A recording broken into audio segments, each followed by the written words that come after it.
राजस्थान में सरकारी स्कूलों को लेकर चल रहा विवाद अब केवल शिक्षा व्यवस्था की कमियों का प्रश्न नहीं रह गया है। यह सवाल भी उतना ही महत्वपूर्ण हो गया है कि आखिर किसी राजनीतिक संगठन के कार्यकर्ताओं को सरकारी स्कूलों में प्रवेश करके निरीक्षण करने का अधिकार किसने दिया।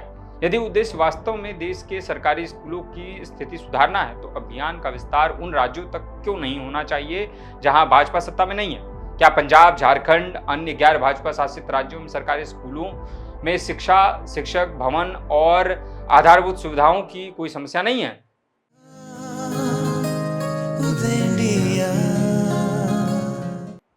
नमस्कार, उदय इंडिया डिजिटल में आपका स्वागत है। मैं हूं सात्विक उपाध्याय। आपने बीते दिनों देखा होगा कि कैसे राजस्थान के एक इलाके में कॉकरोच जनता पार्टी के लोग एक स्कूली निरीक्षण को गए और कैसे वहां के लोगों ने उनकी पिटाई की, उनको भगा दिया। अब यह एक बड़े विवाद की ओर बढ़ गया है।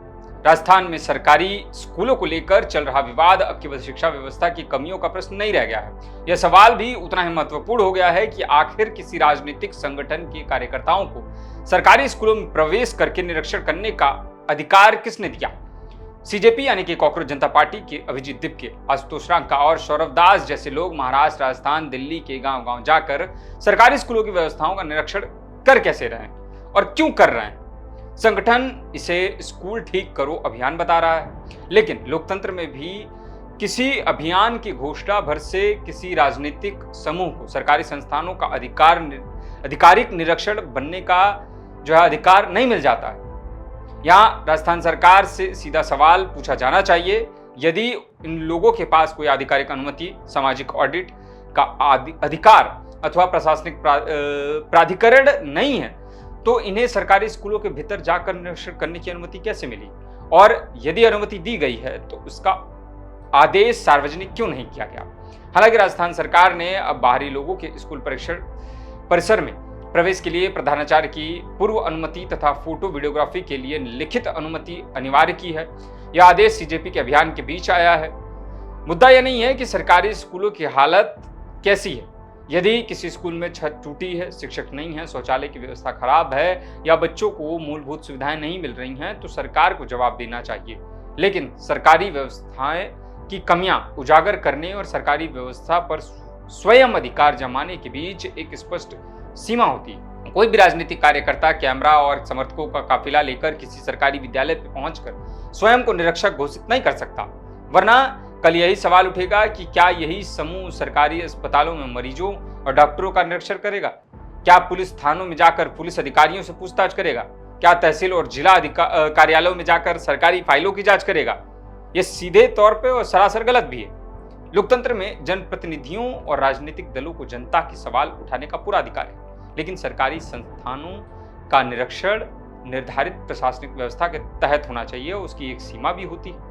यदि सीजेपी को राजस्थान के स्कूलों की स्थिति पर आपत्ति है तो वह सरकार को ज्ञापन दे सकते हैं, आरटीआई के माध्यम से जानकारी मांग सकते हैं, सार्वजनिक रिपोर्ट जारी कर सकता है या विधानसभा और मीडिया के माध्यम से मुद्दा उठा सकते हैं। लेकिन ऐसा किया नहीं गया। सीजेपी की तरफ से डायरेक्ट निरीक्षण किया गया। स्कूल परिसर में पहुंचकर निरीक्षण का अधिकार अपने हाथ में लेना एक अलग बात है। सबसे गंभीर प्रश्न इस पूरे अभियान के राजनीतिक चरित्र को लेकर है। सीजेपी का अभियान मुख्यतः भाजपा शासित राजस्थान में दिखाई दे रहा है और अब संगठन के नेता राजस्थान सरकार को खुली चुनौती देते हुए नजर आ रहे हैं। वे शिक्षा मंत्री से अपने कार्यकाल के 10 सर्वश्रेष्ठ स्कूल दिखाने की मांग कर रहे हैं।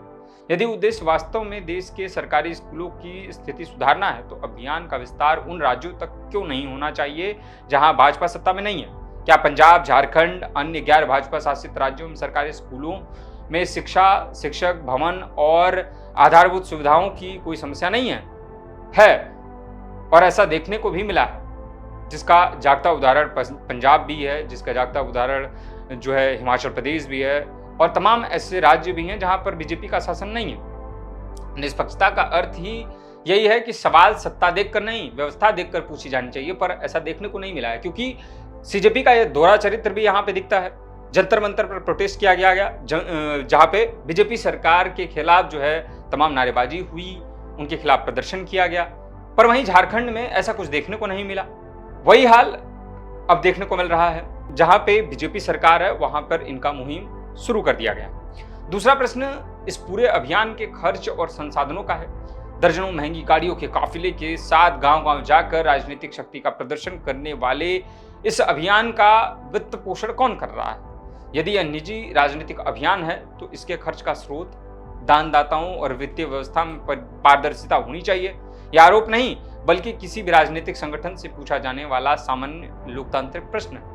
जनता को यह जानने का भी अधिकार है कि किसी बड़े अभियान के पीछे पैसा कहां से आ रहा है और किस उद्देश्य से खर्च हो रहा है और इसकी अनुमति कौन दे रहा है। विडंबना यह है कि राजस्थान सरकार ने पहले इस गतिविधि को बढ़ने दिया और जब विवाद गहराया तब प्रवेश प्रतिबंधित करने लगा और उन्हें करना पड़ा। सरकार को शुरुआत से ही स्पष्ट करना चाहिए था कि सरकारी विद्यालय राजनीतिक शक्ति प्रदर्शन का मंच नहीं है। सरकार की जिम्मेदारी केवल स्कूलों को बचाने की नहीं बल्कि शासन की मर्यादा बचाने की भी है। भाजपा शासित केंद्र और राज्य सरकारें यदि हर राजनीतिक समूह को सरकारी संस्थानों में मनमानी गतिविधियों की छूट देंगी तो यह पारदर्शिता नहीं अराजकता को आमंत्रण देगा।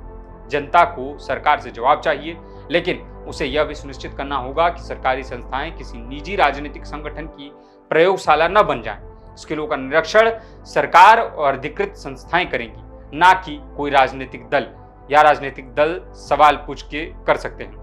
लेकिन शासन अपने हाथ में लेना भी गलत बात है। यही लोकतंत्र की सीमा और उसकी मर्यादा है। आज की इस कड़ी में बस इतना ही और भी खबर के लिए देखते रहिए उदय इंडिया डिजिटल। धन्यवाद।